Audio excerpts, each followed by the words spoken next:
Let's bring in adjunct professor at Montclair State University, Dan Geltrude. Good morning, Dan. Yeah, the numbers, they came out yesterday. U.S. inflation remaining really unchanged in the month of July as rising prices for some imported goods. They were just balanced out by lowered gas and grocery prices. Trump's America First policy is really showing the right path for America's prosperity. Dan, what do you make of what we saw yesterday? Well, it's very positive news to see that inflation is stabilizing. We saw a very, very tiny increase, 0.2% increase in inflation year over year.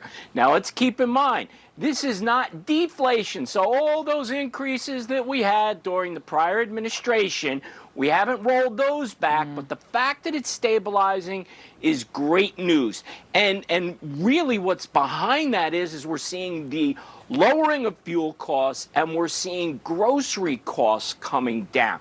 That is huge for the American consumers. So any impact that there may have been related to the cost on imports has been completely offset by the reduction in other prices. Yeah, I mean, food was flat at 0%, grocery down 0.1%, gas is down 10% since Trump took office. I mean, the number's just not lying here.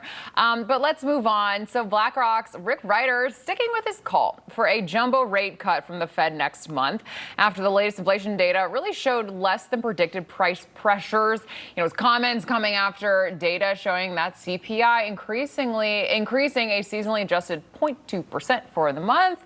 All right, Dan, how significant is the August CPI data in influence in the Fed's next decision on these interest rates? Well, the Fed claims that they are data-driven and it is not political. In spite of what President Trump has been saying for a while, pressuring for a lower interest rate, here we absolutely see that the data is taking us in the direction where a cut in the federal interest rate is absolutely warranted. Now, what impact will that have? If inflation has stabilized, and we do see that, when borrowing costs come down because of interest rate, it fuels growth. It fuels businesses, small businesses, to reinvest in their businesses for potential growth. And that's exactly what the U.S. economy needs. I mean, Dan, we know the relationship between Jerome Powell and President Trump. It has certainly not been a cordial one, to say the least. But let's switch gears. So shares of major U.S. airlines soaring. This after an upbeat data for the month of July. This coming with improved pricing power for that industry. What do you really think is behind this jump in shares?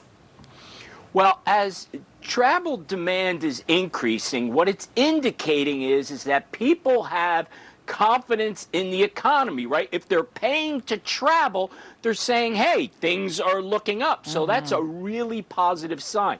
What's also helping the travel industry here is that lower fuel costs is increasing those profit margins. So investors like that. You also have an environment of deregulation and competitive routes, which allows for more flexibility with these airlines. So that is why we are seeing these stock prices jumping right now.